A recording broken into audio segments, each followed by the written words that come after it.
विष्णुं शशिवर्णं चतुर्भुजं प्रसन्नवदनं ध्यायेत सर्वविघ्नोपशान्तये उद्याय राघवेन्द्राय सत्यधर्मरताय च भजतां कल्पवृक्षाय नमतां ಕಾಮಧೇನವೇ. ಕೀರ್ತನಾರಂಭ ಕಾಲದಲ್ಲಿ ಜಗದೊಡೆಯನಾಗಿರ್ತಕ್ಕಂಥ ಪರಮಾತ್ಮನಿಗೆ ಅತಿ ಮುಖ್ಯವಾಗಿ ಬೇಕಾಗಿರುವುದು ಯಾವುದು ಅಂದರೆ ಪರಿಶುದ್ಧವಾದ ಮನದಿಂದ ಬರಬಹುದಾದ ಭಕ್ತಿ. ಆ ಭಕ್ತಿಯಿಂದಲೇ ಪ್ರಾಪ್ತವಾಗಬೇಕು ವಿರಕ್ತಿ. ಭಗವಂತ ನಿಷ್ಕಾಮ ಕಲ್ಮಶದಿಂದ ಕೂಡಿದ ಭಕ್ತಿಯನ್ನು ಮಾತ್ರ ತಾನು ಅಪೇಕ್ಷಿಸುವನೇ ವಿನಃ ಕಲ್ಮಶದಿಂದ ಕೂಡಿದ ಭಕ್ತಿಯನ್ನು ಅವನಿಗೂ ಅಪೇಕ್ಷೆ ಮಾಡುವುದಿಲ್ಲ. ಆ ರೀತಿ ಭಗವಂತನಲ್ಲಿ ಅತಿ ಭಕ್ತಿಯಿಂದ ಅವನಲ್ಲಿ ಯಾವ ವಿಧವಾದ ಆಶೋತ್ತರಗಳಿಲ್ಲದೆ ಆತನನ್ನು ಧ್ಯಾನಿಸಿ ಶ್ರೀ ಹರಿಯ ಕರುಣೆಗೆ ಪಾತ್ರನಾಗಿರ್ತಕ್ಕಂಥ ಭಕ್ತ ಸುಧಾಮನ ಚರಿತ್ರೆ ಹೇಳುವುದು ಕೇಳುವುದು ಇದೇ ಸುಯೋಗ. ಅಂದ ಮೇಲೆ ಈ ದಿನ ನಾವೆಲ್ಲರೂ ಆ ಸುಧಾಮ ಚರಿತ್ರೆಯನ್ನು ಆಸ್ವಾದಿಸಿ ಶ್ರೀ ಹರಿಯ ಕರುಣೆಗೆ ಪಾತ್ರರಾಗಬೇಕು ಅನ್ನುವಾಗ ಶ್ರೀವರ ಕೃಷ್ಣನ ಸಕ ಸುಧಾಮ ಭೂಸುರ ನಿಸ್ಪೃಹ ತತ್ವಜ್ಞಾನಿ. ಶ್ರೀವರ ಕೃಷ್ಣನ ಸಕ ಸುಧಾಮ ಭೂಸುರ ನಿಸ್ಪೃಹ ತತ್ವಜ್ಞಾನಿ. ಆವ ಕಾಲದೊಳು ತೃಪ್ತ ಯದೃಚ್ಛಾಲಾಭರಿ ಸುಖಿಸುವ ಬಹುಮಾನಿ. ರಾಮ ರಾಮ ಜಯ ರಾಮ ರಾಮ ರಾಮ ರಾಮ ಸೀತಾರಾಮ ರಾಮ. ಜಗದೊಡೆಯನಾದ ಶ್ರೀ ಕೃಷ್ಣ ಪರಮಾತ್ಮನ ಸ್ನೇಹಿತನಾಗಿರ್ತಕ್ಕಂಥ ಸುಧಾಮ, ಅವಂತಿ ನಗರದಲ್ಲಿ ವಾಸ ಮಾಡಿಕೊಂಡಿರ್ತಕ್ಕಂಥ ಸುಧಾಮ ಸಕಲ ವಿದ್ಯಾ ಪಾರಂಗತ. ಆತನಲ್ಲಿ ಒಂದು ಶ್ರೇಷ್ಠವಾದ ಗುಣವೆಂದರೆ ಸದಾ ತೃಪ್ತ. ದೊಡ್ಡವರೊಂದು ಮಾತು ಹೇಳ್ತಾರೆ, ಈ ಲೋಕದಲ್ಲಿ ಶ್ರೀಮಂತನಾರು ಬಡವನಾರು ಅಂದರೆ ಬೇಕು ಅಂದವನೇ ಬಡವ, ಸಾಕು ಅಂದವನೇ ಶ್ರೀಮಂತ. ಈ ಸಾಕು ಎಂಬುದರಲ್ಲಿ ಅಡಕವಾಗಿದೆ ತೃಪ್ತಿ.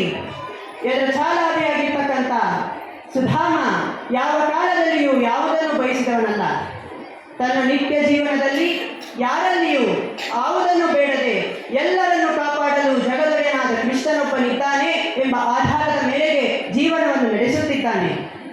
ತನಗೆ ತಿಳಿದಿರಬಹುದಾದ ಅನೇಕ ಶಾಸ್ತ್ರ ವಿಚಾರಗಳನ್ನು ಸಾಮಾನ್ಯರಲ್ಲಿ ಬೋಧಿಸಿ ಆತನನ್ನು ಸನ್ಮಾರ್ಗ ಪ್ರವರ್ತಕರನ್ನಾಗಿ ಮಾಡಿ ಈತನು ಜೀವಿತದಲ್ಲೇ ಉತ್ತೀರ್ಣನಾಗ್ತಾ ಇದ್ದಾನೆ.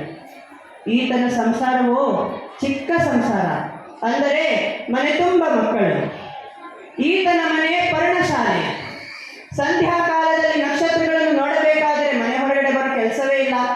ಕುಳಿತ ಸ್ಥಳದಲ್ಲಿ ತಲೆ ಎತ್ತಿ ನೋಡಿದರೆ ಗಗನದಲ್ಲಿರಬಹುದಾದ ನಕ್ಷತ್ರಗಳೆಲ್ಲ ಕಾಣುತ್ತಿದ್ದವು. ಅಂದರೆ ಅಷ್ಟು ಬಡತನದ ಸ್ಥಿತಿಯಲ್ಲಿ ತಾನು ವಾಸ ಮಾಡಿಕೊಂಡಿದ್ದಾನೆ. ಇಂತಹ ಸುಧಾಮನು ತನ್ನ ಹೆಂಡತಿಯಾದ ಸುಶೀಲ ಹಾಗೂ ತನ್ನ ಮಕ್ಕಳೊಂದಿಗೆ ಸುಕ್ಷೇಮದಿಂದಲೇ ಬಾಳ್ತಾ ಇದ್ದಾನೆ. ಆದರೆ ಬಡತನ ಮಾತ್ರ ಬಾಧಿಸುತ್ತಿದೆ.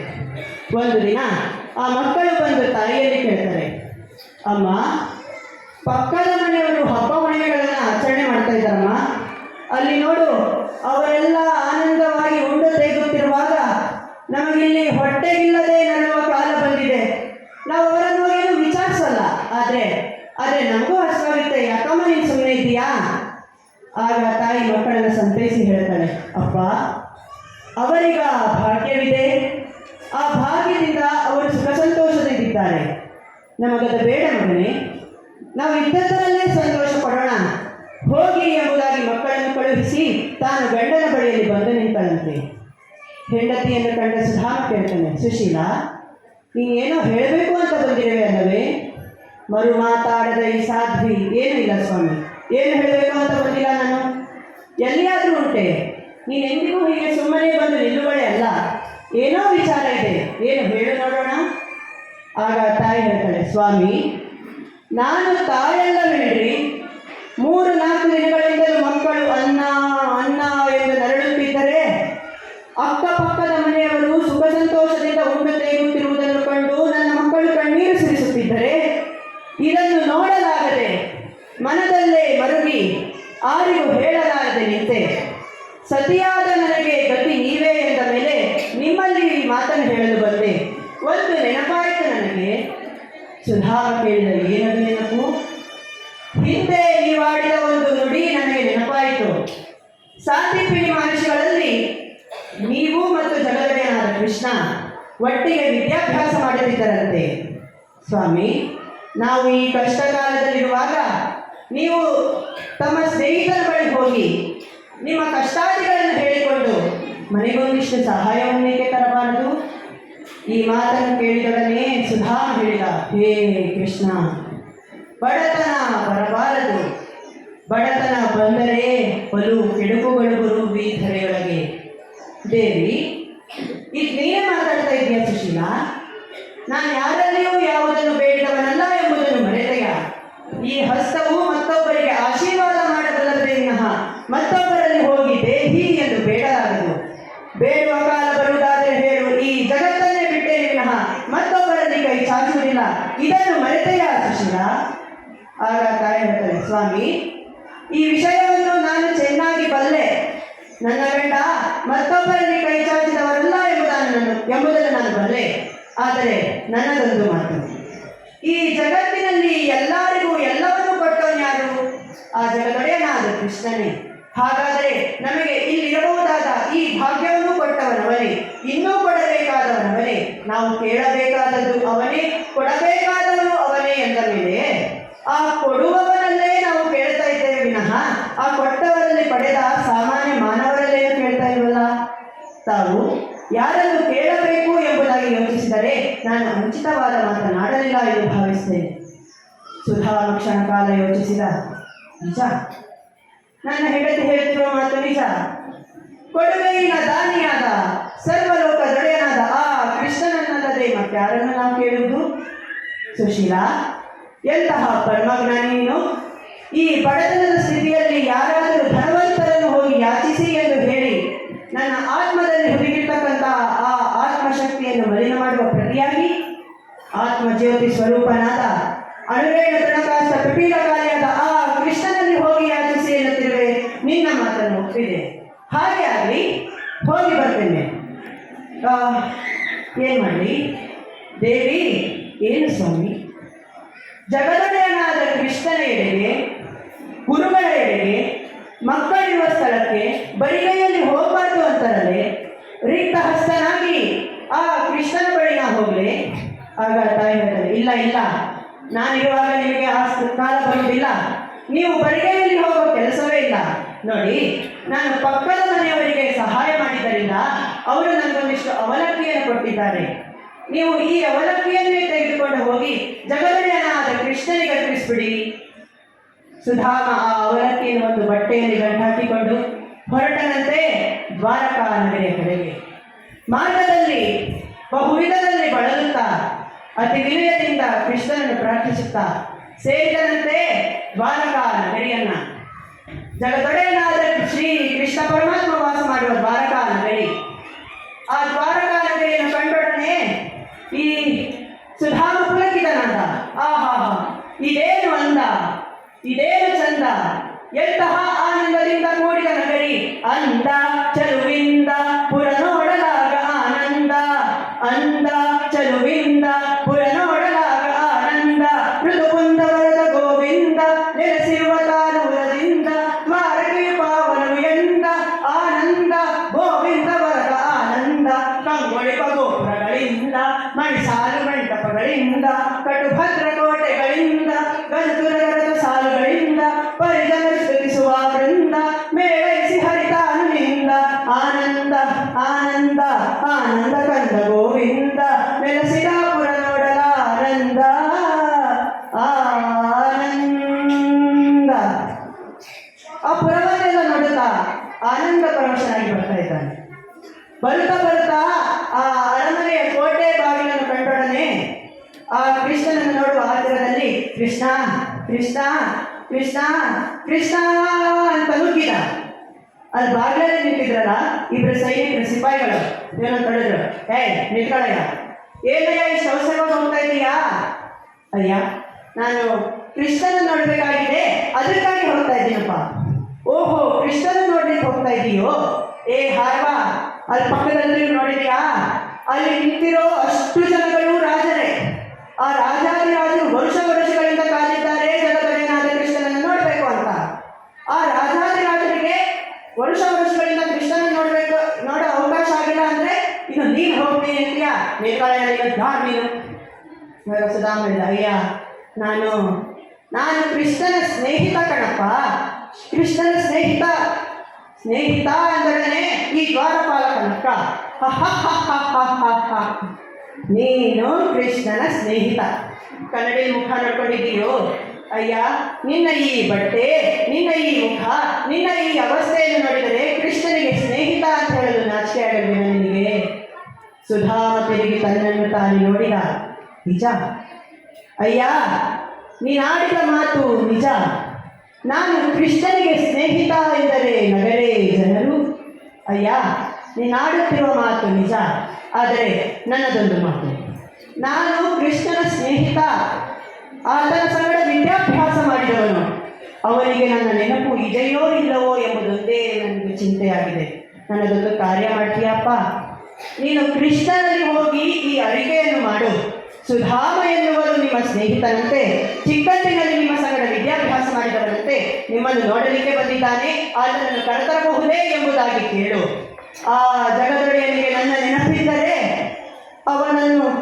ಅವನನ್ನು ದೂರದಿಂದ ಒಮ್ಮೆ ನೋಡಿ ಆ ಜಗನ್ಮೋಹನಾಕಾರನಾದ ನಾರಾಯಣ ಸ್ವರೂಪಿಯನ್ನು ಕಣ್ತುಂಬ ಒಮ್ಮೆ ನೋಡಿ ನಮಸ್ಕರಿಸಿ ಹಾಗೇ ಹೊರಟೋಗ್ತಾನೆ.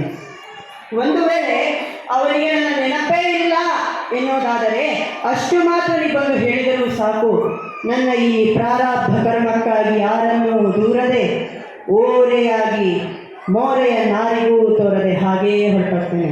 ಇಷ್ಟು ಮಾತ್ರ ಮಾಡುವೆಯಪ್ಪ?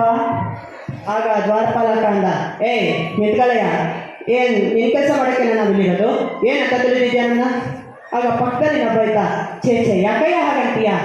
ಎಂಥವ್ರಿಗೂ ಎಂತೆಂಥ ಕಾಲವು ಬರುತ್ತೆ ಅಂದರೆ ಈ ಮಹಾನ್ ಭಾವನಿಗೆ ಕಷ್ಟ ಕಾಲ ಬಂದಿರಬಹುದು.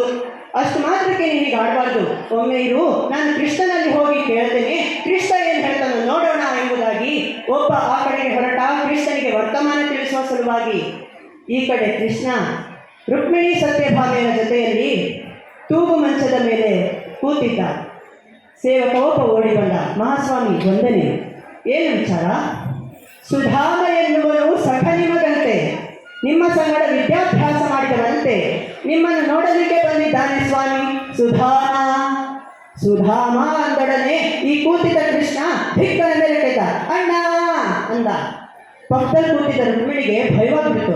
ಬಡರಂಬೇರು ಬಂದ್ರೇನೋ, ಬಡರಂಬೇರು ಬಂದಿರ್ಬೋದು ಅಂತ ದೊಡ್ಡ ಸ್ವಾಮಿ ಎಲ್ಲಿ ಎಲ್ಲಿ ಎಲ್ಲಿ ಎಲ್ಲಿ ಕೃಷ್ಣ ಅಂತಾನೆ. ರುಕ್ಮಿಣಿ, ಸುಧಾಮ ನನ್ನ ಅಣ್ಣ, ನನ್ನ ಸಂಗಡ ವಿದ್ಯಾಭ್ಯಾಸ ಮಾಡಿದವನು. ಅಯ್ಯೋ, ಎಷ್ಟಾಲ ನನ್ನ ನೋಡ್ಲಿಕ್ಕೆ ಬಂದಿದ್ದಾನೆ. ಹಾಗಾದ್ರೆ ನಾನು ಬೇಗ ಅವನನ್ನು ನೋಡಬೇಕು. ಯಾರಲ್ಲಿ? ಬೇಗ ಬನ್ನಿ ಇಲ್ಲಿ. ಬಂಗಾರದ ಪಲ್ಲಕ್ಕಿಯನ್ನೆಲ್ಲ ಸಿದ್ಧ ಮಾಡಿ ತಾಳ ತಂಬೂರಿಗಳ ಸಹಿತವಾಗಿ ಮೇಳವಾದ್ಯಗಳನ್ನು ಮೇಳೈಸುವಂತೆ ಹೇಳಿ ಇಲ್ಲಿಂದ ಆ ಬಾಗಿಲವರೆಗೂ ವಿಧ ವಿಧವಾದ ಪುಷ್ಪಗಳಿಂದ ಅಲಂಕಾರವನ್ನು ಮಾಡಿ, ಹಾಗೆ ರತ್ನ, ಮುತ್ತು, ಬೆಳ್ಳಿ, ಬಂಗಾರ, ವಜ್ರ, ವೈಡೂರ್ಯಗಳನ್ನೆಲ್ಲ ರಾಶಿ ರಾಶಿಯಾಗಿ ಸಿದ್ಧ ಮಾಡಿ ಪರಿಚಾರಕರನ್ನು, ಪಾತಕರನ್ನು, ವೃಂದರನ್ನು, ಸೈನಿಕರನ್ನು, ಸೇವಕರನ್ನು, ವಿಪ್ರರನ್ನು, ಸುಮಂಗಲಿಯರನ್ನೆಲ್ಲ ಕರ್ಕೊಂಡು ನಡೀರಿ. ನಮ್ಮ ಅಣ್ಣನನ್ನ ಪಲ್ಲಕ್ಕಿ ಕೂಡಿಸ್ಕೊಂಡಿದ್ದೆ, ಬಾಗಿಲಿನಿಂದ ಮನೆವರೆಗೂ ಕರ್ಕೊಂಡು ಬರಬೇಕು, ನಡೀರಿ. ಏನು ಹೊರಟಿದೆ, ದಡ ದಡ ದಡ ವಾದ್ಯ ಬಾರಿಸ್ತಾ ಇದ್ದಾರೆ.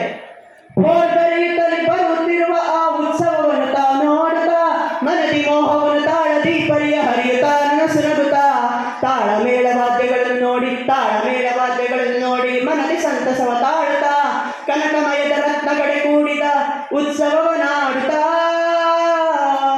ನಾರಾಯಣ ನಾರಾಯಣ ನಾರಾಯಣ ನಾರಾಯಣ ನಮೋ ನಾರಾಯಣ. ಏನು ವಾದ್ಯಗಳು ಬರುತ್ತಿವೆ, ಜನರೆಲ್ಲ ಜೈಘೋಷವನ್ನು ಹಾಕ್ತಾ ಇದ್ದಾರೆ. ಆ ಸಮಯದಲ್ಲಿ ಮೊದಲು ಈ ಕೃಷ್ಣನಿಗೆ ವರ್ತಮಾನ ಮುಟ್ಟಿಸಲು ಹೋದ ಸೈನಿಕ ಓಡೋಡಿ ಬಂದ. ಬಾಗಿಲಲ್ಲಿ ನಿಂತಿದ್ದ ಇನ್ನೊಬ್ಬನಿಗೆ ಹೇಳ್ದ, ಏನೋ ನಾವು ಯಾರೋ ಸಾಮಾನ್ಯ ಎಂಬುದಾಗಿ ಈ ತಿರಸ್ಕಾರದಿಂದ ಕಂಡವಲ್ಲ, ಆತ ನಿಜವಾಗ್ಲೂ ಕೃಷ್ಣನ ಸ್ನೇಹಿತ, ಅದು ನೋಡಲ್ಲಿ ಬರ್ತಾ ಇದ್ದಾನೆ ಕೃಷ್ಣ. ಸುಧಾಮನಿಗೆ ಆ ವೈಭವ ಒಂದು ಕಾಣುತ್ತಿಲ್ಲ. ಆತನಿಗೆ ಕಾಣುತ್ತಿರುವುದು ಜಗದೊಡೆಯನಾದ ಕೃಷ್ಣನೊಬ್ಬನೇ. ಕೃಷ್ಣ ಕೃಷ್ಣ ಅಂತಿದ್ದ. ಆಗ ಇಬ್ಬರು ಸೈನಿಕರು ತಾವು ಮಾಡಿದ್ದು ತಪ್ಪಾಯಿತು ಎಂಬುದಾಗಿ ಕ್ಷಮೆ ಯಾಚಿಸಿದಾಗ ಆ ಸುಧಾಮ ಹೇಳ್ತಾನೆ, ಕೃಷ್ಣ ಇದೇನು ನಿನ್ನ ಲೀಲೆಯಪ್ಪ, ಅದು ಬರ್ತಿದ್ದಾನೆ, ಅದು ಬಂದ ಕೃಷ್ಣ. ಈ ಕೃಷ್ಣ ಎಂಬ ಶಬ್ದವನ್ನು ಕೇಳಿದೊಡನೆ ಈ ಜಗದೊಡೆಯನಾದ ಪರಮಾತ್ಮ ಕೃಷ್ಣ ಅಣ್ಣ ಅಂತ ಎರಡು ಕೈಗಳನ್ನು ಚಾಚಿ ತಪ್ಪಿಕೊಳ್ಳಲು ದಡದಡನೆ ಬರ್ತಿದ್ದಾನೆ. ಈ ಜಗದೊಡೆಯನಾದ ಕೃಷ್ಣ ಆ ಓಡೋಡಿ ಬಂದು ಸುಧಾಮನನ್ನು ಬಾಚಿ ತಪ್ಪಿಕೊಂಡೊಡನೆ ಆ ಸುಧಾಮ ಕೃಷ್ಣನ ಎದೆಯ ಮೇಲೊರಗಿದ ಕೂಡಲೇ ತನ್ನನ್ನು ತಾನೇ ಮರೆತು ಆನಂದ ಭಾಷ್ಪಗಳನ್ನು ಸುರಿಸುತ್ತಾ ಕೃಷ್ಣ ಕೃಷ್ಣ ಕೃಷ್ಣ ಕೃಷ್ಣ ಅಂತ ಹಾಗೇ ಎದೆಯಿಂದ ಸರಿದು ಕೆಳಗುರುಳಿದನಂತೆ. ಕೃಷ್ಣ ಅವನನ್ನು ಎಬ್ಬಿಸಿ ಹೇಳ್ತಾನೆ, ಅಣ್ಣ ಅಣ್ಣ ಹೇಳೋ, ಎಷ್ಟು ಕಾಲ ಆಯ್ತಾ ನೀನು ನೋಡಿ, ಯಾರಲ್ಲಿ ಪಲ್ಲಕ್ಕಿ ತೊಂಬನ್ನಿ. ಪಲ್ಲಕ್ಕಿಯನ್ನು ಹೊತ್ತು ಅರಮನೆಗೆ ತಂದಿದ್ದಾರೆ. ಸುಧಾಮನನ್ನು ಒಂದೆಡೆ ಕೂರಿಸಿ ಕೃಷ್ಣ ಹೇಳ್ತಾನೆ, ಯಾರಲ್ಲಿ ಚಾಮರವನ್ನು ಬೀಸಿ ನಮ್ಮ ಅಣ್ಣನಿಗೆ ಸಿದ್ಧವಾಗಲು ಎಲ್ಲ ಸಿದ್ಧತೆಗಳನ್ನು ಮಾಡಿ, ಯಾರದು ದಿವ್ಯವಾದ ವಸ್ತ್ರವನ್ನು ತೆಗೆದುಕೊಂಡು ಬನ್ನಿ, ನಮ್ಮ ಅಣ್ಣ ಆಯಾಸ ಪಟ್ಟಿದ್ದಾನೆ, ಯಾರದು ಸಂಗೀತವನ್ನು ಹೇಳಿ, ಯಾರದು ನರ್ತನವನ್ನು ಮಾಡಿ. ಸುಧಾಮ ನರ್ತನೆ, ಹೇ ವೈಕುಂಠವಾಸನಾದ ಕೃಷ್ಣ, ನಿನ್ನ ವೈಭವಕ್ಕೇನು ಕಮ್ಮಿಯಪ್ಪ, ಬಹಳ ಸಂತೋಷ ಅನ್ನುವಾಗ ಕೃಷ್ಣ ಓಡಿ ಬಂದು ಸುಧಾಮನ ಪಕ್ಕದಲ್ಲಿ ಕುತ್ಕೊಂಡು ಹೇಳ್ತಾನೆ, ಅಣ್ಣ ನೀನು ಬಂದಿದ್ದೀಯಾ, ನಿನ್ನ ಕ್ಷೇಮವನ್ನೇ ಕೇಳಿದಲ್ಲ ನಾನು. ಕ್ಷೇಮವೆನಯ್ಯ ಸುಧಾಮ,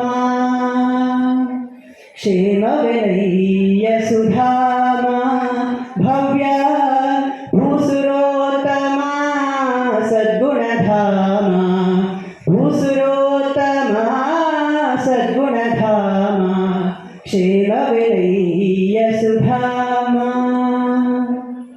ಬಹಳ ದಿವಸವಾಯಿತು ನೋಡಿ ನಿನ್ನ ಸಹವಾಸವಾಗಿ, ನಾವಿಬ್ಬರು ಕೂಡಿ ಸಹವರರಂತೆ ಎಡೆಯಾಡಿ ಗುರು ಗೃಹದಲ್ಲಿ ವಿದ್ಯಾಭ್ಯಾಸವ ಮಾಡಿ. ಕ್ಷೇಮವೆನಯ್ಯ ಸುಧಾಮ, ಕ್ಷೇಮವೆನಯ್ಯ ಸುಧಾಮ. ಅಣ್ಣ ಕ್ಷೇಮವಾಗಿದೆಯಾ ಅಣ್ಣ? ಎಷ್ಟು ಕಾಲವಾಯಿತು? ನಾವಿಬ್ಬರು ವಿದ್ಯಾಭ್ಯಾಸ ಮಾಡಿದ್ದು ಸಾಂದೀಪಿನಿ ಮಹರ್ಷಿಗಳಲ್ಲಿ. ನೆನಪಿದೆಯೇ ಅಣ್ಣ ನಿನಗೆ? ಒಂದು ದಿನ ಗುರುಗಳು ನಮ್ಮನ್ನ ಕಾಡಿಗೆ ಕಾಷ್ಟವನ್ನು ತಗೊಂಬನ್ನಿ, ಕಟ್ಟಿಗೆ ತಗೊಂಬನ್ನಿ ಅಂತ ಕಳಿಸಿದ್ರು. ನಾವು ಬಹುದೂರ ಕಟ್ಟಿಗೆಯನ್ನು ಹುಡುಕಿಕೊಂಡು ಹೋದೆವು. ಆ ಕಟ್ಟಿಗೆಯನ್ನು ನೀನು ತರಬೇಕು ಅನ್ನೋ ಸಮಯದಲ್ಲಿ ಸಂಧ್ಯಾಕಾಲವಾಯಿತು, ಅಪರಿಮಿತವಾದ ಮಳೆ ಪ್ರಾರಂಭವಾಯಿತು. ಅಂದು ನಾವು ಅಲ್ಲೇ ಇದ್ದ ಒಂದು ಆಶ್ರಮದಲ್ಲಿ ನಿಂತಿದ್ದೆವು. ഇരുಳೆಲ್ಲ ಕಳೆದರೂ ಅಲ್ಲೇ ಇರಬೇಕಾಯಿತು. ಬೆಳಕು ಹರಿದ ಮೇಲೆ ಗುರುಗಳು ಬಂದು, ಅಪ್ಪ ಇನ್ನೊಮ್ಮೆ ಹೀಗೆ ಮಾಡಬಾರ್ದು ಅಂತ ಹೇಳಿದ್ದು ನೆನಪಿದೆಯಣ್ಣ? ಅಣ್ಣ ಅದಲ್ಲದೆ ಆಗಾಗ ನಾವು ಆಟವಾಡುತ್ತಿರುವಾಗ ಸಹಭಾಗಿಗಳಂತಿದ್ದದ್ದು ನೆನಪಿದೆಯೇ ಅಣ್ಣ? ಸುಧಾಮ ನೋಡ್ತಾನೆ, ಕೃಷ್ಣ ಇನ್ನೂ ನಿನಗಿದೆಯಲ್ಲ, ನೆನಪಿದೆಯಾ ಅಪ್ಪ? ಎಷ್ಟು ಕಾಲವಾದರೂ ನಿನ್ನನ್ನು ಹಾಗೇ ನೆನಪಿನಲ್ಲಿ ಇಟ್ಕೊಂಡಿದೆಯಲ್ಲ, ಇದನ್ನು ನಾನು ಎಷ್ಟು ಕೊಂಡಾಡಿದರು ಸಾಲದು ಅನ್ನುವಾಗ ಕೃಷ್ಣ ಹೇಳ್ತೇನೆ, ಅದೆಲ್ಲ ಹಾಗಿರಲಿ, ಮನೆಯಲ್ಲೆಲ್ಲ ಹೇಗಿದ್ದಾರೆ, ಮಕ್ಕಳು ಚೆನ್ನಾಗಿದ್ದಾರೆ, ಅತ್ತಿಗೆ ಚೆನ್ನಾಗಿದ್ದಾರೆ. ಹೌದು, ನನ್ನ ಅತ್ತಿಗೆ ನಿನ್ನನ್ನು ಕಳಿಸ್ಬೇಕಾದ್ರೆ ಖಾಲಿ ಕೈಯಲ್ಲಿ ಕಳಿಸಿರಲ್ಲ, ನನಗೇನು ಕಳಿಸಿದ್ದಾಳೆ? ಸುಧಾಮನಲ್ಲ, ಇದೊಳ್ಳೆಗೆ ಆಚಾರ ಬಂತಲ್ಲ. ಇಲ್ಲಿ ಲಾಡು ಚಿರೋಟಿ ಭೇಡಿ ಎಲ್ಲ ಬೇಕಾದದ್ದೆಲ್ಲ ಹಾಗೇ ಬಿದ್ದಿದೆ. ಮೃಷ್ಟಾನ್ನ ಭೋಜನವನ್ನುಂಡು ತೇಗಬಹುದಾದಂಥ ಕೃಷ್ಣನಿಗೆ ಇವೆಲ್ಲ ಬೇಡವಾಗಿದೆ. ಇನ್ನು ನಾನು ತಂದಿರೋ ಅವಲಕ್ಕಿ ಕೊಟ್ರೇನಂತಾನು ಏನು ಮಾಡೋದು ಅಂತ ನೋಡುತ್ತಿದ್ದರೆ ಕೃಷ್ಣ ಹೇಳ್ದ, ಏ ಕಳ್ಳ, ನೀನೇನೋ ಮುಚ್ಚಿರ್ತಾ ಇದೀಯಾ, ನನ್ನ ಅತ್ತಿಗೆ ನನಗೇನೋ ಕಳಿಸಿದ್ದಾಳೆ, ಅದನ್ನು ಕೊಡದೆ ಮುಚ್ಚಿರ್ತಿದೀಯಾ, ಎಲ್ಲಿ ಕೊಡಿ ಇಲ್ಲಿ ಎಂಬುದಾಗಿ ಆ ಸುಧಾಮನ ಕಂಕಳಲ್ಲಿದ್ದ ಆ ಗಂಟನ್ನು ಪಟ್ಟನೆ ಬಿಚ್ಚಿ ನೋಡಿದರೆ ಅವಲಕ್ಕಿ. ಕೃಷ್ಣ ಹೇಳ್ತೇನೆ, ಅಣ್ಣ ನನಗೆ ಬಹಳ ಪ್ರಿಯವಾದ ವಸ್ತುವನ್ನೇ ತಂದಿದೆಯಾ ಕಣ, ಇದು ನನಗೆ ಎಷ್ಟು ಅವ್ಯಾಯಮಾನವಾದದ್ದು ಅಂದರೆ ಅಷ್ಟಿಷ್ಟಲ್ಲ, ಅದನ್ನೇ ತಂದಿದ್ದೀಯಾ, ನನ್ನ ಅತ್ತಿಗೆ ನನ್ನ ಎಷ್ಟೊಂದು ಪ್ರೇಮ, ಎಲ್ಲಿ ಕೊಡು ಇಲ್ಲಿ ಎಂಬುದಾಗಿ ಒಂದು ಹಿಡಿ ಅವಲಕ್ಕಿಯನ್ನು ಕೈಯಲ್ಲಿ ಹಿಡಿದ ದಡ ದಡ ದಡ ದಡನೆ ಸುರಿದ ಬಾಯಿಗೆ. ಆ ಬಾಯಿಗೆ ಸುರಿದದ್ದು ಏನಾಯಿತು ಅಂದರೆ, ಹರಿಯ ತನ್ನ ಕರದೊಳಗೆ ಪಿಡಿದು ಧಡ ಧಡನೆ ಸುರಿಯಲಾಗ, ಸುರಪತಿಯ ನಗರ ಬರಿದಾಗಿ ತಾನು ಭೂತಳಕ್ಕೆ ಬಂತು ಬೇಗ. ಫಳ ಫಳನೆ ಹೊಳೆವ ತೆರದೊಳಗೆ ಅರಮನೆಯು ನಿರ್ಮಿತವಾಯಿತು ಆಗ, ಅವಂತಿ ಎಂಬುದನ್ನು ನೋಡಲು ಜನಗಳು ಬೆರಗಾದರು ಬಲು ಬೇಗ.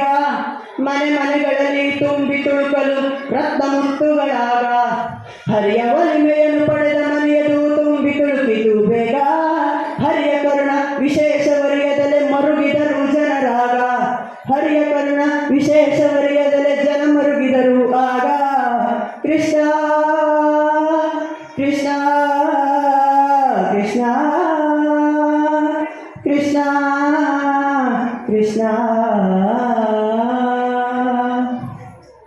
ಜಗದೊಡೆಯನಾದ ಕೃಷ್ಣ ಒಂದು ಹಿಡಿ ಅವಲಕ್ಕಿಯನ್ನು ತನ್ನ ಬಾಯಿಗೆ ಸುರಿದೊಡನೆ, ಕುಬೇರನ ಮನೆ ಬರಿದಾಗಿದೆ, ದೇವಲೋಕದ ಸಕಲ ವೈಭವಗಳೆಲ್ಲ ಭೂತಳಕ್ಕೆ ಇಳಿದಿದೆ, ಬರೀ ತೆರಗಿನ ಮನೆಯಾದ ಈ ಸುಧಾಮನ ಮನೆಯಿಂದ ವಿಶ್ವಕರ್ಮನೇ ನಿರ್ಮಿತ ಮಾಡಿರುವ ಅರಮನೆಯೋ ಎಂಬ ಆನಂದದ ಸೂದು ಕೇಳಲಾರಂಭಿಸಿದಂತೆ ನಗರದ ಜನಗಳೆಲ್ಲ ಬೆರಗಾದರು. ಇದೇನಿದು, ಇಂಥ ಅರಮನೆಯಲ್ಲಿದ್ದು ಹೇಗೆ ಬಂದ್ಬಿಟ್ಟು? ಮನೆ ಮೂಲೆ ಮೂಲೆಗಳಲ್ಲಿ ರತ್ನಮುತ್ತು, ಬೆಳ್ಳಿ ಬಂಗಾರ, ವಜ್ರ ವೈಡೂರ್ಯಗಳೆಲ್ಲ ತುಂಬಿ ತುಳುಕಾಡಲು ಪ್ರಾರಂಭವಾಯಿತು. ಮನೆಯವರೆಲ್ಲ ಆನಂದವಾಗಿ ಕಾಲವನ್ನು ಕಳೆಯುವಂತಾಯಿತು. ಅದು ಇಲ್ಲಿ ಮಾತ್ರ ತಿಳಿಯದೇ ಹೋಯಿತು. ಜಗದೊಡೆಯನಾದ ಕೃಷ್ಣ ಸುಧಾಮನನ್ನು ಕೂರಿಸಿಕೊಂಡು ಒಂದು ದಿವಸವಾಯಿತು. ಏನು ವೈಭವವಾದ ಜೀವನ, ದಿವ್ಯವಾದ ವಸ್ತ್ರವನ್ನು ಹಾಕಿದ್ದಾನೆ. ಕೈಗೆ ಕಡಗ, 10 ಕಡಕು, ಬಂಗಾರದ ಲೇಪನದಿಂದಾಗಿರ್ತಕ್ಕಂಥ ತುಳಸಿ ಮಣಿಗಳು ಇವನ್ನೆಲ್ಲ ಹಾಕಿ ಕೃಷ್ಣ ಸುಧಾಮನನ ತನ್ನ ಪಕ್ಕದಲ್ಲೇ ಕೂರಿಸಿಕೊಂಡಿದ್ದಾನೆ. ಸುಧಾಮ ನೋಡ್ದ, ನಾನಿಲ್ಲಿ ಸಂತೋಷವಾಗಿರೋದು, ಮಕ್ಕಳಲ್ಲಿ ಉಪವಾಸ ಸಾಯ್ತಾ ಇರೋದು, ಇದು ಯಾವುದು ನ್ಯಾಯವಲ್ಲ ಅಂತ ಹೇಳಿ ಕೃಷ್ಣನ್ ಕೇಳ್ತಾನೆ. ಕೃಷ್ಣ, ನಾನು ಬಂದ ವಿಚಾರ ಏನಣ್ಣ ಅದು? ಏನೂ ಇಲ್ಲ ಕೃಷ್ಣ, ಬಹಳ ಬಡತನ. ಎಲ್ಲ ಬಲ್ಲವನಾದ ಕೃಷ್ಣ ಹೇಳ್ತಾನೆ, ಹೌದಣ್ಣ ಹೌದು, ಈ ಲೋಕದಲ್ಲಿ ಬಡತನ ಸಿರಿತನ ಎರಡೂ ಇರೋದೆ. ಸುಧಾಮ ನೋಡಿದ, ಇದೇನಿದು ಬಡತನ ಅಂದರೆ ಏನಾರು ಕೊಡ್ತಾನೆ ಅಂದರೆ ಹಿಂಗಂತಾನಲ್ಲ ಕೃಷ್ಣ, ಬಹಳ ಬಡತನ. ಹೌದಣ್ಣ, ಎಂಥದ್ದು ಕಷ್ಟವೇ. ಆಯಿತು ಅಣ್ಣ, ಸಂಗೀತ ತಿಳಿದ್ಯಾ? ಸುಧಾಮ ನೋಡಿದ, ಇದೇನೋ ನಡೆಯೋ ಕಾಣ್ತಿಲ್ಲ. ದಿನವೊಂದು 2 ತೆರದೊಳಗೆ ಕಳೆಯಿತಾಗ ಕಾಲ ಕಾಲ. ಸ್ವಲ್ಪ ದಿನ ಕಳೆದೊಳಗಾಗಿ ಸುಧಾಮ ತೀರ್ಮಾನ ಮಾಡಿದ, ಇನ್ನಿರೋದು ಸರಿ ಇಲ್ಲ, ನಾನು ಇಷ್ಟು ಸಂತೋಷವಾಗಿರೋದು, ಮಕ್ಕಳು ಹಾಗಿರೋದು ಸರಿ ಹೋಗಲ್ಲ ಅಂತ ಹೇಳಿ ಕೃಷ್ಣನ್ ಹೇಳ್ತಾನೆ. ಕೃಷ್ಣ, ಬಹಳ ದಿವಸವಾಗಿರ್ತಾನಪ್ಪ ಇಲ್ಲಿಗೆ ಬಂದು, ನಿನ್ನ ಜೊತೆಯಲ್ಲೇ ಹಿಂದೆ, ಆದರೆ ಈಗ ಮನಸ್ಸು ಹೆಂಡತಿ ಮಕ್ಕಳು ನೋಡಬೇಕು ಅನಿಸ್ತಾ ಇದೆ. ಕೃಷ್ಣ, ಹೋಗಿ ಬರಲ್ಲ? ಕೃಷ್ಣ ಬಹುಕಾಲ ಸುಧಾಮನ ನೋಡಿ ಹೇಳ್ತಾನೆ, ಅಣ್ಣ ಹೋಗಲೇಬೇಕಾ? ಸುಧಾಮ ಹೇಳ್ತಾನೆ, ಹೌದಪ್ಪ, ಇಲ್ಲಿರೋಕ್ಕಾಗುತ್ತೇನೋ. ಸರಿ ಅಣ್ಣ, ಹೋಗಿ ಬಾ. ಸುಧಾಮನ ಕೆಟ್ಟೋಯ್ತು ಕೆಲಸ. ಅಲ್ಲ, ಹೋಗಿ ಬರ್ತೀನಿ ಅಂದರೆ ಏನಾರು ಕೊಡ್ತಾನೆ ಅಂದರೆ ಹೋಗಿ ಬಾ ಅಂದ್ಬಿಟ್ಟಲ್ಲ, ಏನು ಮಾಡೋದು ಅಂತ ಹೇಳಿ ಮನಸ್ಸಿನಲ್ಲೇ ಯೋಚನೆ ಮಾಡ್ತಾನೆ. ಆಹಾ ಪರಮಾತ್ಮ, ನಾನು ಹಾಕ್ಕೊಂಡಿರೋ ಈ ಉಡುಪುಗಳಿದೆಯಲ್ಲ, ಈ ಕೈ ಕಡಗ ಮತ್ತು ಬಂಗಾರದ ಲೇಪನದಿಂದಾದ ತುಳಸಿ ಮಣಿಗಳು, ಇವನ್ನೆಲ್ಲ ತಗೊಂಡು ಹೋದರೆ ಇದರಿಂದ ಸ್ವಲ್ಪ ಕಾಲ ಕಳಿಬೋದು, ಮಕ್ಕಳಿಗೆ ಸ್ವಲ್ಪ ದಿನವಾದರೂ ಸುಖಾಭ್ಯಾಸವನ್ನು ಹಾಕ್ಬೋದು ಅಂತ ಹೇಳಿ ಮನಸ್ಸಿನಲ್ಲೇ ಪರಮಾತ್ಮನ ಧ್ಯಾನ ಮಾಡ್ತಾನೆ. ಹೇ ಪರಮಾತ್ಮ, ಈ ಕೃಷ್ಣ ಬಹಳ ಬುದ್ಧಿವಂತ. ನಾನು ಊರು ಸೇರೋವರೆಗೂ ಈ ಕೃಷ್ಣನಿಗೆ ಈ ಉಡುಪುಗಳ ಬಗ್ಗೆ ನೆನಪಾಗಲಿಲ್ಲ ಅಂದರೆ ನಿನ್ಗೆ ಅನಂತ ನಮಸ್ಕಾರಗಳನ್ನು ಮಾಡ್ತೇನೆ ಅಂತ ಮೆತ್ತನೆ ಎದ್ದಂಥ ಸುಧಾಮ ಕೃಷ್ಣ ಕೃಷ್ಣ ಕೃಷ್ಣ ಕೃಷ್ಣ ಅಂತ ಹೋಗ್ತಿದ್ದಾನೆ. ಇನ್ನೇನು ಅರಮನೆಯಿಂದ ಹೊರಗೆ ಕಾಲಿಡಬೇಕು, ಕೃಷ್ಣ ಏನು ಮಾಡಿದನಂತೆ, ಅಣ್ಣ ಅಣ್ಣ ಅಂದ. ಅಣ್ಣ ಅಂದ ಕೂಡಲೇ ಆ ಹೋಗ್ತಿದ್ದ ಸುಧಾಮ ಹಾಗೆ ನಿಂತ್ಬಿಟ್ಟ. ಅಯ್ಯೋ, ನೆನಪಾಗ್ಬಿಟ್ಟ.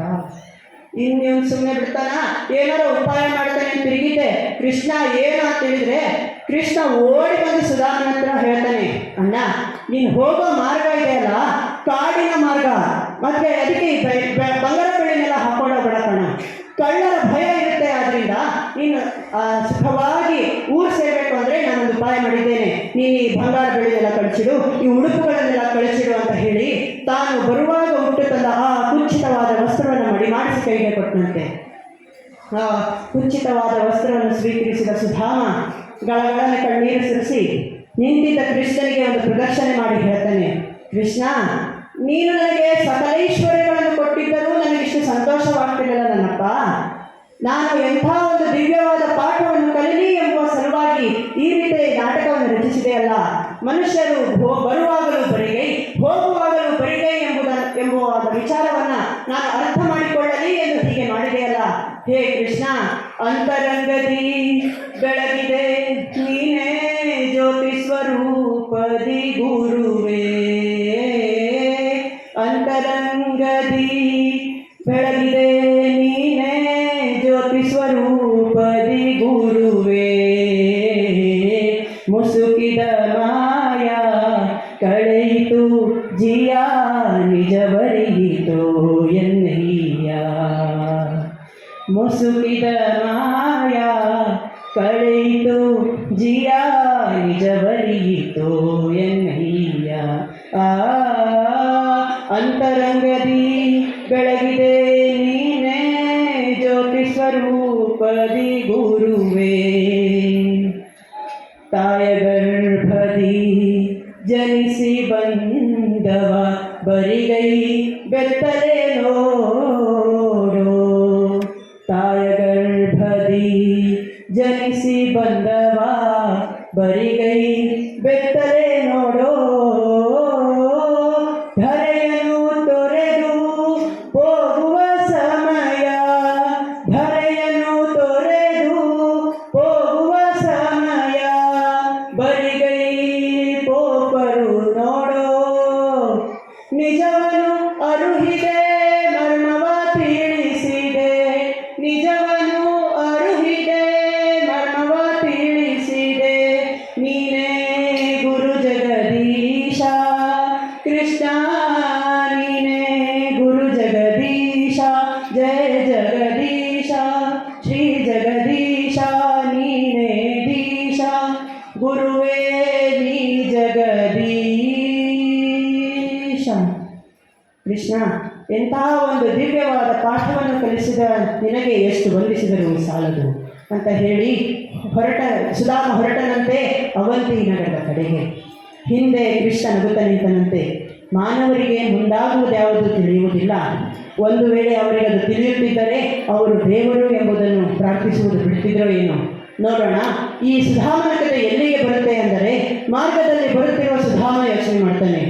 ಮನೆಗೆ ಹೋದ ಮೇಲೆ ಹೆಂಡತಿಯಾದವಳು ಬಂದು, ನೀವು ಅಷ್ಟು ಕಾಲ ಸಂತೋಷವಾಗಿದ್ರಲ್ಲ, ನಮಗೆ ಎಂತಂದ್ರಿ ಅಂತ ಕೇಳಿದರೆ ಏನು ಹೇಳೋದಪ್ಪ? ಕೃಷ್ಣ, ನಿನ್ನ ಬಳಿಯೂ ಬಂದು ಖಾಲಿ ಕೈಯಲ್ಲಿ ನಾನು ಬರ್ತಿದ್ದೇನೆ ಅಂದರೆ ನಾನು ಎಷ್ಟು ದುರ್ಭಾಗ್ಯವಂತನಪ್ಪ. ನಿನ್ನ ಬಳಿಯೂ ಬಂದು ಖಾಲಿ ಕೈಯಲ್ಲಿ ಬಂದೆ ಅಂತ ಜನರಿಗೆ ಗೊತ್ತಾದರೆ ಜನಗಳು ನನ್ನನ್ನು ಆಡಿಕೊಳ್ಳಲು ನಾನೊಬ್ಬ ಕಾರಣಭೂತನಾದಿರೋ ಏನೋ. ಏನಾದರಾಗಿರಲಿ, ನಿನ್ನ ಇಚ್ಛೆಯಂತಾಗಲಿ ಅಂತ ದ್ವಾರಕಾ ನಗರದಿಂದ ಅವಂತಿ ನಗರ ಬಂದು ಸೇರಿದನಂತೆ. ಅವನ ಮನೆ ಇದ್ದ ಸ್ಥಳಕ್ಕೆ ಬಂದು ನೋಡ್ತಾನೆ. ಅವನ ಮನೆ ಇದ್ದ ಜಾಗದಲ್ಲಿ ಒಂದು ದಿವ್ಯವಾದ ಅರಮನೆ ಸುಧಾಮಂತ ಇದೆ ಎಂದು. ನಾನೇನಾದರೂ ಬೇರೆ ಸ್ಥಳಕ್ಕೆ ಬಂದುಬಿಟ್ಟೆ. ಇಲ್ಲ ಇಲ್ಲಿದೆ ನೋಡಿ ವೃಕ್ಷ, ಅದೋ ಅಲ್ಲಿ ಹರಿತಾ ಇದೆ ನೋಡಿ, ಇಲ್ಲಿರ್ತಕ್ಕಂಥ ಈ ಗೋಮಾಳ, ಮತ್ತೆ ಇಲ್ಲೇ ಇರಬೇಕಲ್ಲ ನನ್ನ ಮನೆ, ಮತ್ತೆ ಎಲ್ಲಿ ಹೋಯ್ತು ಅಂತ ಅನ್ನುತ್ತಿರುವಾಗ ಯೋಚಿಸ್ತಾನೆ, ಆಹಾ ಇದು ಹೀಗಾಗಿದೆ. ನಾನು ಮನೆಯಲ್ಲಿಲ್ಲದಿದ್ದಾಗ ಯಾರೋ ಧನವಂತರು ಬಂದು ನನ್ನ ಈ ಗುಡಿಸಲನ್ನು ಕಂಡು ಅದನ್ನು ಕೆಡವಿ ಅದರ ಸ್ಥಳದಲ್ಲಿ ತಮ್ಮ ದಿವ್ಯವಾದ ಅರಮನೆಯನ್ನು ನಿರ್ಮಿಸಿಕೊಂಡಿದ್ದಾರೆ. ಕೃಷ್ಣ, ನಾನಿದ್ದ ಆ ಗುಡಿಸಲಿಗೂ ಈ ಸ್ಥಿತಿ ಬಂತ, ಮತ್ತೆ ನನ್ನ ಹೆಂಡತಿ ಮಕ್ಕಳು ಏನಾದರೂ ಕಾಣಲ್ಲ ಅಂತ ಆತಂಕದಿಂದ ಅಲ್ಲಿ ನೋಡುತ್ತಿದ್ದರೆ, ಈ ಸುಧಾಮನ ಹೆಂಡತಿಯಾದ ಸುಶೀಲ ಆ ಪರಮಾತ್ಮ ಕೊಟ್ಟ ವಜ್ರ ವೈಡೂರ್ಯಗಳನ್ನೆಲ್ಲ ತಲೆಯಿಂದ ಕಾಲವರೆಗೂ ಹಾಕೊಂಡ್ಬಿಟ್ಟಿದ್ದಾರೆ. ಆತಂಕದಿಂದ ನೋಡುತ್ತಿದ್ದ ಆ ಗಂಡನನ್ನು ಕಂಡು ಒಂದು ಬಂಗಾರದ ತಟ್ಟೆಯನ್ನು ತೆಗೆದುಕೊಂಡು ಒಂದು ಬಂಗಾರದ ತಂಬಿಗೆಯಲ್ಲಿ ಜಲವನ್ನು ತುಂಬಿಕೊಂಡು ಓಡೋಡಿ ಬಂದು ಆ ಸುಧಾಮನ ಕಾಲ ಮೇಲೆ ದಡದಡಿಸಿರೋದು. ಆಭರಣ ಭೂಷಿತಳಾದ ಈ ಹೆಂಡತಿಯನ್ನು ಕಂಡು ಸುಧಾಮ ಹೆದರಿಬಿಟ್ಟಂತೆ. ಹೆದರಿ ಅಮ್ಮ ತಾಯಿ ಯಾರಮ್ಮ ನೀವು ಅಂದ್ಬಿಟ್ಟಂತೆ. ಎದ್ದು ನಿಂತ ಸುಶೀಲ ಹೇಳ್ತಾಳೆ, ಸ್ವಾಮಿ ನಾನು ನಿಮ್ಮ ಪಾದದಾಸಿ ಕಣ್ರಿ, ನೋಡಿ ಆ ಜಗದೊಡೆಯನಾದ ಕೃಷ್ಣ ಈ ಭಾಗ್ಯವನ್ನೆಲ್ಲ ಕೊಟ್ಬಿಟ್ಟಿದ್ದಾನೆ ನೋಡ್ರಿ. ಆಗ ಸುಧಾಮನಿಗೆ ಅರ್ಥವಾಯಿತು ಕೃಷ್ಣನ ವಿಚಾರ. ಆಗ ಮನಸ್ಸಿನಲ್ಲೇ ಪ್ರಾರ್ಥಿಸ್ತಾನೆ, ಹೇ ಪರಮಾತ್ಮ ವಾಸುದೇವ ಗೋವಿಂದ, ಇದೇನಪ್ಪ ನಿನ್ನ ಮಹಿಮೆ ಅಂತ ಹೇಳಿ ಅವನ ಹೆಂಡತಿಗೆ ಹೇಳ್ತಾನೆ, ದೇವಿ ಆ ಕೃಷ್ಣ ಸರ್ವಜ್ಞ ಕಾಣಿ, ನಾನು ಏನು ಕೊಡ್ಲಿಲ್ವಲ್ಲ ಅಂದ್ಕೊಂಡೆ, ಆದರೆ ಇಲ್ಲೇ ಕೊಟ್ಟಿದ್ದಾನೆ ನೋಡು ಅಪಾರವಾದ ಸಂಪತ್ತನ್ನು. ಅಲ್ಲೇ ಒಂದು ವೇಳೆ ಅವನು ನನಗೆ ಸಂಪತ್ತನ್ನು ಅಲ್ಲೇ ಕೊಟ್ಟಿದ್ದರೆ ಈ ಹಸ್ತದಿಂದ ಎಷ್ಟು ತಾನೇ ತರಲು ಸಾಧ್ಯವಿತ್ತು, ಏನೋ ಒಂದು ಮೂಟೆ ಹೊರಬೋದಾಗಿತ್ತೇನೋ, ಆದರೆ ಇಲ್ಲಿ ಕೊಟ್ಟಿದ್ದಾನೆ ನೋಡು ಅಪಾರವಾದ ಸಂಪತ್ತನ್ನು. ಕುಬೇರನ ಅಣಕಾವತಿಯಲ್ಲೂ ಇದೆಯೋ ಇಲ್ಲೋ ಅಂತ ಸಂಪತ್ತು ನಮಗೆ ಇಲ್ಲಿ ಕೊಟ್ಟಿದ್ದಾನೆ. ದೇವಿ ಪರಮಾತ್ಮ ನಮಗೆ ಸಂಪತ್ತನ್ನು ಯಾಕೆ ಕೊಟ್ಟಿರೋದು ಗೊತ್ತೇ?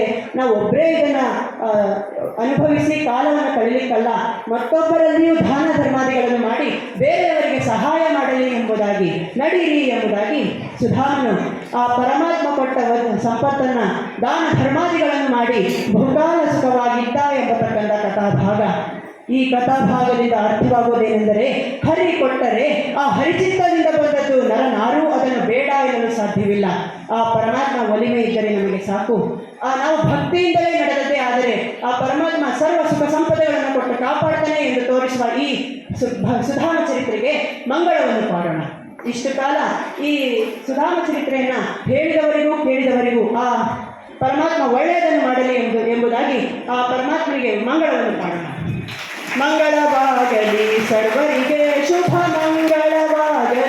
ಅನಿತರಿಗೆ ಮಂಗಳವಾಗಲಿ ಸರ್ವರಿಗೆ.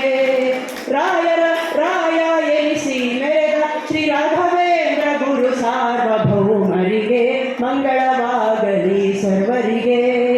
ಲಕ್ಷ್ಮೀ ರಮಣ ಗೋವಿಂದ ಗೋವಿಂದ. ಹರ ನಮಃ ಪಾರ್ವತೀಪತೆ ಹರ ಹರ ಮಹಾದೇವ ಶಂಭೋ. राजा रामचंद्र महाराज की जय, महारुद्र हनुमान की जय. जय जय रघुवीर समर्थ श्री राजा रामचंद्र महाराज की जय.